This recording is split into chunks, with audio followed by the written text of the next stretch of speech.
Hello YouTube and welcome back to my channel, eddieinreadingland. My name is Eddie and today I'm bringing you the Beetlejuice Tarot Tag by, Robin's Reflections.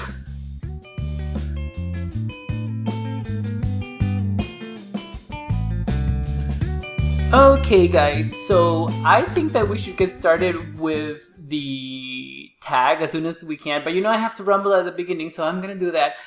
This tag is super fun. I've watched a lot of videos from a lot of people doing the tag and sharing their tarot decks, and I thought I would do the same thing because Beetlejuice is one of my favorite films. Definitely one of my favorite Tim Burton films, and we just rewatched the first movie so that we can actually watch the second one. And I'm really excited about it. And I know that this tag was actually made for the Beetlejuice tarot that's coming out this month. I think on the 25th. I am probably most definitely going to get it. Especially because Abigail Larson is the artist for the tarot deck. So that's probably going to be a tarot that I'm going to get for myself. Hopefully. I do want to check the pips because sometimes some of the pips are very Marseille and they're not all scenic. And sometimes it's a miss for me, but it is Beetlejuice and I'm a fan of the film, so I know I'm just gonna love it. Maybe it's going to be the first tarot deck that I'm going to buy that's just for my collection because of the art and because of such a fan that I am of the movie. But as in any case, I have my notes over here so that we can get started. And the first prompt is, it's showtime. A deck that feels cinematic. So I actually don't have any sort of cinematic or photography or any other fan-based decks. But the deck that immediately came to mind with this prompt, was Le Vampire by... let's see, here we go. Let's just use the camera over here so that I can show you guys. There we go.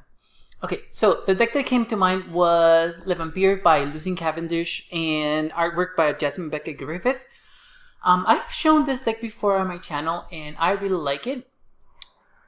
But this deck also actually has one of my favorite depictions of a card ever on a tarot deck.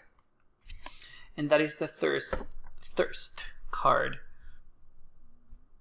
This deck feels very cinematic. It feels like it's a 3D sort of movie or maybe a cartoonish sort of movie. And I really like the artwork for this deck, guys. It's very, very... It has a different aesthetic. It reminds me of Margaret Keane's artwork, especially because of these big eyes and the very bright primary colors that Jasmine Becca Griffith uses for this. And I also know that, see, for example, let me see. I love that knowledge card. But this one, The Past, the Present, I know that this is Miss Havisham from Great Expectations by Charles Dickens. And, there are countless movies of that book. But this one reminds me specifically of the version with Helena Bonham Carter. And for that reason, mostly, that I chose this deck. This is a great depiction of this card. And I like that they decided to call this The Past, the Present. But yes, this was the most cinematic deck that I have in my collection because it does make me feel like all of these characters should be in a movie together in their own world, and I'm sure that it's going to be a really powerful, very rock and roll sort of movie, and I would really enjoy watching them just meander and wander around the world. It would be a great movie. But moving on, because there are a lot of prompts at this one, guys. Moving on, let's see. For the second prompt, we have, I'm the ghost with the most. I think that the actual line goes, I'm the ghost with the most, babe. But this is a ghoulish deck, and right now I am actually using the Boo Tarot for my daily draws. I'm using this one and another one that is actually also featured on this one. I tried to get decks that were a little bit darker, or they had a more Halloween sort of feel to them for this tag, guys. But yes, the Boo Tarot is just such a delight to work with. It makes me giggle. It's playful. It's ghoulish in a way. I mean, they're all ghosts, so I mean, what's not to like about this one? Oh my gods, I love this.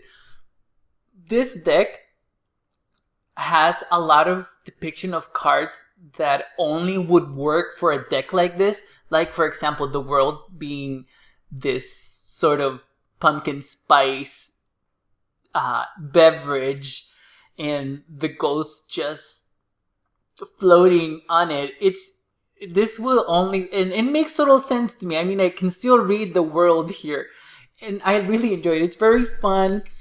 It's also, I'm glad that we don't have any people. We don't know if these goats were actually people or not, but I like the fact that, you know, there is really no gender in this deck, even though sometimes, you know, we have a ghost with a tie or a ghost with a little ribbon on their head. It is very fun to work with, and I always use it for the month of October. This is one of the decks that I use for the month of October all the time,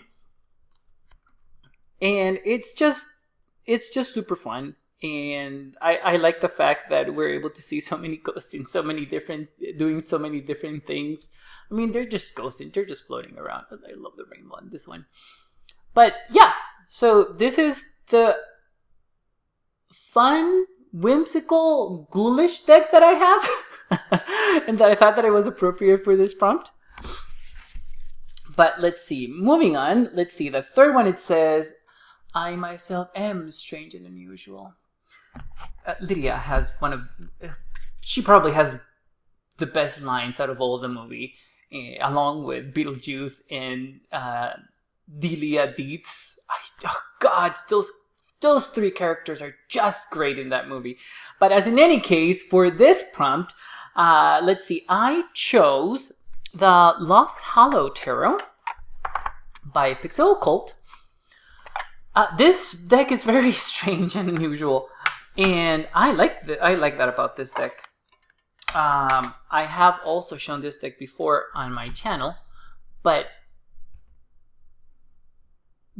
part of what makes this deck strange is how James used red, black, and white in such a way that there's a lot of negative space everywhere, but it's also very appropriate and very bright. I would maybe not bright, striking. Striking is the word that I would use for this deck. It's very striking. As you guys can see, there's a lot of negative space, which I typically don't enjoy. But again, there is an exception that I make for these decks because James is just very, very talented, and I like his artwork. I like how he's able to create these monsters and these different sort of creatures and relate them to the cards and also make sense of them. I really, really appreciate that. I think I also mentioned before that I am actually waiting for their new deck to come from the Kickstarter campaign. It's called the Red Hand Tarot. We already got the digital files that he sent us, or they sent us. I'm not really sure what pronouns they use, and they're great. I love it. I actually started reading the guidebook because I just finished reading the guidebook for the Botan Tarot, so that's the deck that I'm hoping I'm going to use for November. It's still on the go, but you know, sometimes I change my mind. But I really, really like this deck. It's both very unusual, and it's also very easy to understand and easy to follow for me. So that's why I really enjoy this deck. I mean, oh my gosh, I mean, look at this King of Swords. I like the fact that James doesn't specifically stay to one gender. For the cord cuts, as we can see, the King of Swords is actually a more female presenting sort of king. And that completely works out for me. I want to see more of that. And he also did it again for the Red Hand Tarot that I'm still waiting for. Hopefully I'll get that before Christmas. Oh, this is the Fool. I like this Fool. Some raven energy or crow energy. Actually, it's a crow. I believe it's a crow. Maybe it's a raven. Oh. It's a Corbin. It's a Corbin. Okay, guys. So for the fourth prompt, it's another Lydia quote, and is, "My whole life is a dark room. One big dark room." And for that prompt, I have the Deviant Moon Tarot, because I actually know for a fact that Patrick used photography for this deck. And he also used his own. This art is just so weird, but the art does look like a photograph captured of a specific moment in these people's lives. And that's why, you know what, let me just shuffle this, because so that we get to see more, sorry guys, more variety here. I don't think I'm going to shuffle it very well because, and by the way, I have smaller hands and this deck is a little bit taller than usual, but it's amazing to be able to shuffle. Even though it's a little bit taller and even though it's a little bit hard for me, I can barely put my hand around it, but here we go. Okay. I mean, look at the Seven of Swords. It's so good. So anyway, I was saying, I know for a fact that Patrick did use photos for his art over here, even though he also drew most of it. There are some cards where he used his daughter and his wife, and also I believe his son,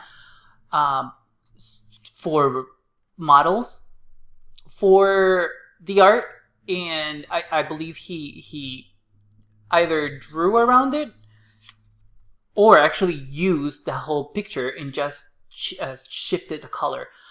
He also did that for the background on some of the cards. He took a lot of pictures from where he lives, and he also used. Oh, this was one of the cards that he took a picture of a rag and just drew the character around the rag. But this is an actual rag, an actual picture of a rag that he took himself. So I thought that this deck was going to be very appropriate for this as a photographic sort of deck. Like I said before, I don't have a photography sort of deck. I usually am not into photography decks. I still haven't seen one that I truly really like. But this is as close as I got with that one. And I just enjoy working with this deck. I thought I wasn't going to enjoy working with this deck because the art is a little grotesque for me, but I don't use grotesque now to describe this deck as a negative. I use it as a positive. This is very disturbing sort of art, very surreal and very expressionistic, and I really, really enjoy this. I really enjoy the very positive abnormality that was used for this deck. So that's why I decided to use it as a prompt for My Whole Life is a Dark Room. So, and moving on to the next prompt, let's see. Oh, this one's the one with the curse word. I'm gonna say it. I'm not really sure if I'm able to say it on YouTube or not. I've heard YouTubers say it, so I'm gonna say it. So it's nice fucking model. And this is Details, Details, Details. A deck that shines for its details. For this one, and I think I'm gonna use it for all of the prompts that I ever get if it's related to presentation and just going out there with the delivery of the tarot, and that is the Dream of Nile Tarot by Emma Zhang. I mean, guys, come on. I'm gonna show you again. I've shown this before, but this is a sarcophagus, and if you open up the box, you can see the mummy from the guidebook. Isn't that just so cool? You can't do that for any other deck than this one. I think that Emma just blew it out of the park with this. And not to mention that there are hidden elements in the box that we can still see and appreciate. I mean, this ribbon over here, top quality. The guidebook opens up lengthwise. And there's a lot of information on each of the cards, and I really appreciate Emma doing that because she goes over the art, she goes over what she's trying to portray on the art. But here's the box. I mean, look at the gold detail. Oh my God! Look, guys. I'm probably a little biased towards this deck because I do like Egyptian mythology and Egyptian theme, sort of anything. I pray to Egyptian gods in the mornings when I do my morning recitations. But yeah, I mean, this deck is just so dreamy, and this deck is also very weird. I love the use of color in this deck too, because we have, and Emma does this a lot in her work, she has a darker color against a very bright, more I was gonna say pastel, but that's not the right word, more pasteurized sort of color. And she also just brings in this brightness. This is part of the card, guys. This brightness over here is part of the card. This is how the card looks in real life. It's just pure white brightness. And she does this for a lot of the for most of the cards actually. I mean, look at this. This looks like a prism. So, oh, I love this. This is, I can't wait to start working with this tarot again. It's probably gonna be until next year because I have other tarots that I need to get to this year. But there we go. Warrior of Air. Oh, I love this Warrior of Air. So, in case you guys are confused, if you don't know a lot about Egyptian mythology, I wouldn't be worried about it because she goes over who all of these characters are in the guidebook. This is a deck where you do need to read the guidebook if you are not familiar with Egyptian mythology. But other than that, I mean, it's just amazing art, guys. Look at this. This is an amazing Chariot card. Oh, look at that. Isn't that wonderful? This deck is a little bit more pippish, but it's pippish with feelings, like Livi says. So I've heard Livi say it here on YouTube, and also I've heard Kelly Bear use that phrase as well. I'll link both their channels down because they're really good. I love watching their videos too. But yeah, this is the Dream of Nile Tarot by Emma Zhang. And let's move on to the next prompt, guys. Let's see. So the next one is, I don't think we survived that crash. And that is a deck that brings Heartstreuss into the light. I could have chosen a lot of decks, but right now the other deck that I'm working for this month is the Sean Kos Tarot. I really, really like this deck a lot. When I bought the deck, I didn't think I was going to love it as much as I do. And I didn't think that the deck was going to be as gentle and soothing in its directness, in its confrontation. And for that, I'm very grateful for this tarot. This is my daily draw for today, by the way, guys. It's 6 of Wands. And really, there is nothing bad I can say about this tarot deck. It is exactly what you guys are seeing, is these monsters set against this very tempestuous background. All of them are like that. I feel like this deck has a very undead sort of life to it, and I really, really like it. But this deck does give you things very directly. It lets you explore very dark things within yourself, and you do need some time to develop and journal when you get cards from this deck. It doesn't matter which card you get from this deck.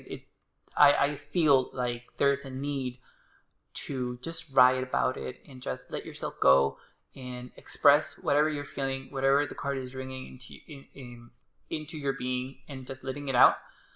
That is the best way that I know to work with this tarot for daily draws. This deck, however, if you guys decide to use it for daily draws, I would say that pair it with a deck that is a little bit more colorful and or with less monstrous or ghoulish imagery, because this is just very ghastly. I don't know why I pronounced that word that way. It's very ghastly. It's very horrific. Even though it's gentle, you do need to breathe. Oh, I love this devil card. You do need to breathe a little after using it, and that's why this month I paired with the Boo Tarot, because it still holds for Halloween, but it's a lot more of a light sort of imagery and playfulness to it. This is definitely a deck that you don't play with. It's very truthful. It's very honest. It's very raw, and that's why I chose it for this prompt. Okay, so for the last prompt from Robin's Reflections, I have, and you let Beetlejuice out and you didn't put him back, which is probably one of the funniest lines, and the way that she delivers it in the movie, it's just amazing, and it just fits with everything, and I love it. But this one is a deck that what was the can get a little out of pocket. That was the right phrasing that Robin used on her video. And to be perfectly honest, it's the first time that I heard that sort of phrase. But what I understood by getting out of pocket was that it tends to be confusing, but also it tends to pack a punch. So for that reason, I chose the Mary L. Tarot. And as you guys know, I actually used this tarot recently for my daily draws in the month of September. Oh, there is nudity in this deck, guys, but it's all artistic. Yeah, this deck is... Oh, let me see if I can focus. There we go. It is difficult for me to work with this deck. I always have a very I don't want to say dark in a bad way, but I do have a dark experience with this deck, and it's also another one of those very honest, very in-depth sort of decks. And the fascinating thing about this deck, and every time that I use it, is that I always get jumpers. I am never able to just draw a card. I always get jumpers with the Mary L. Tarot. I love this Hierophant card. And it always provides me with information that I really didn't ask for, and sometimes it's information that I really don't want, but I need. And that's why I tend to stand clear of this deck if I'm not working on something related to my shadow. And that's why I usually don't use it for daily draws. And because it just keeps revealing a lot of stuff. So it gets to the point that it drains me emotionally and psychologically. and I just have to step back. So this deck is one of my top 3. I will never get rid of this deck. This deck is very special to me because this deck allows me to work how I like to work with shadow. I don't use this deck for client readings. I have never used it for client readings. I don't know how it reads for others.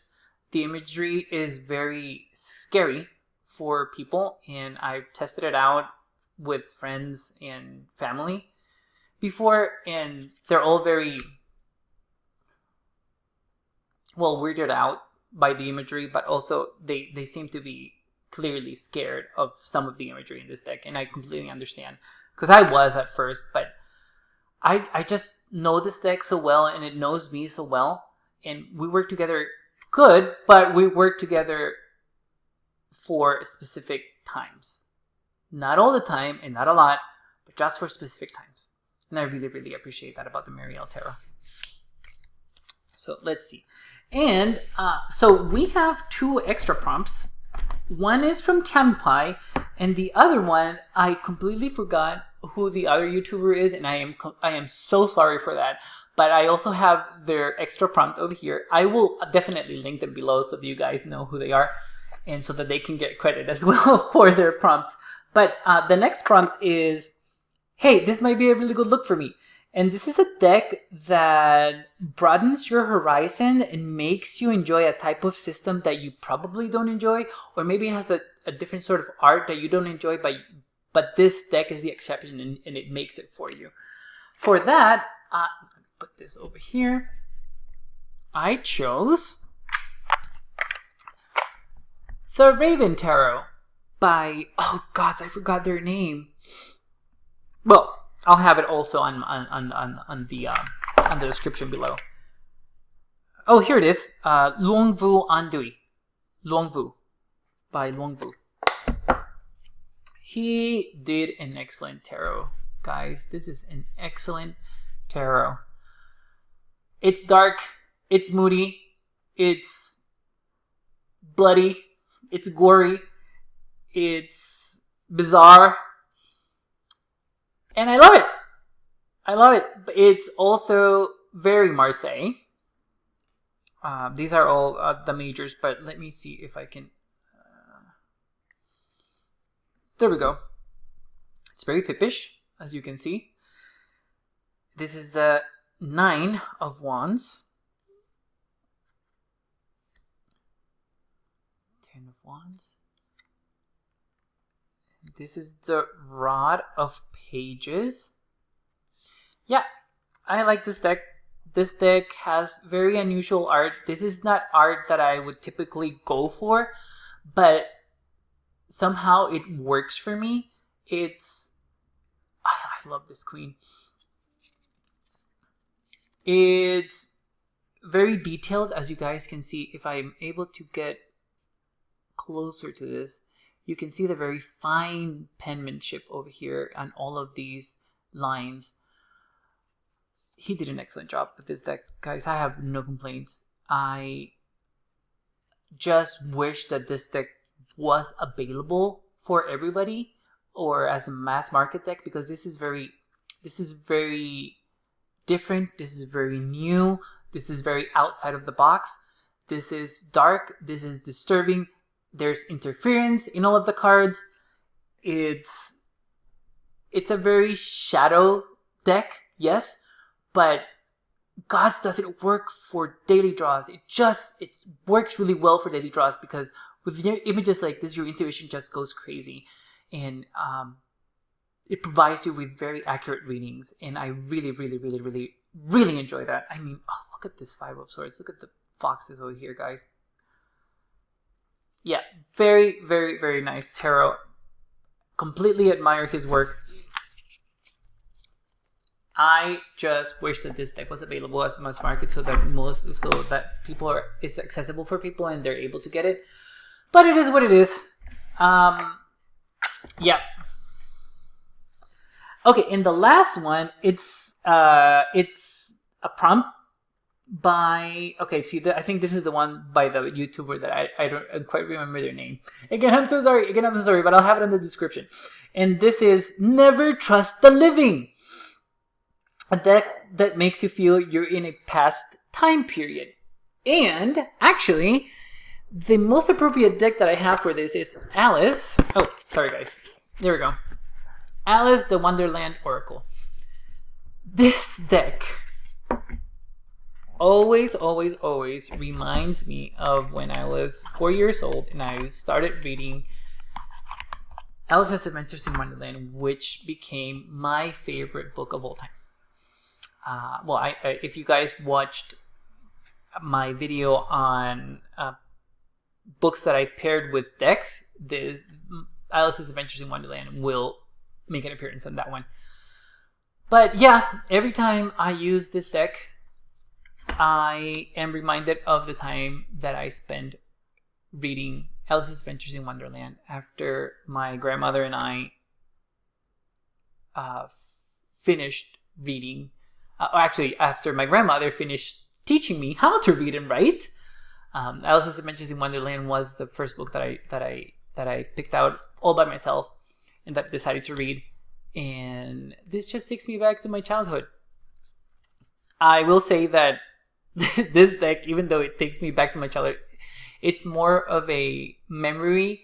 It's not very good for inner child work for some reason, this deck. Probably because it's very close to me and my heart. It's very close to my heart. It's very close to a very specific time of my life. And probably what I'm doing when I tried to do inner child work with this deck was just narrowing it down to that specific time in my life. Probably that's the reason why it didn't work, now that I think about it. But this deck is actually very good for relationship readings. That's where this deck shines. Relationship readings for clients. It's just amazing. And you don't need to pull a lot of cards with this one. What I usually do is I pull one card for the general energy of the relationship, and then I use tarot to receive more information and receive more actions to take. But sometimes I would also take one of these as a last sort of advice card or a positive message after the reading, and it just provides a beautiful summary of the reading, and it provides a very uplifting message for that person. So I really like using this deck when it's about relationship readings. When it's about something in a relationship that is not a breakup, I should say, because when is a relationship reading about a breakup, I like Le Vampire, which is, by the way, by the same creators as the Alice in Wonderland Oracle. But yeah, so those are my decks, guys, for the Beetlejuice Tarot tag. I am really excited to watch the second movie. I hope that I get to do that this weekend. And but let me know in the comments below if you like any of these decks or what decks you would pair with any of these prompts, guys. I would love to know. Thank you again for being with me here on this video, and I will see you in the next one. Bye, YouTube.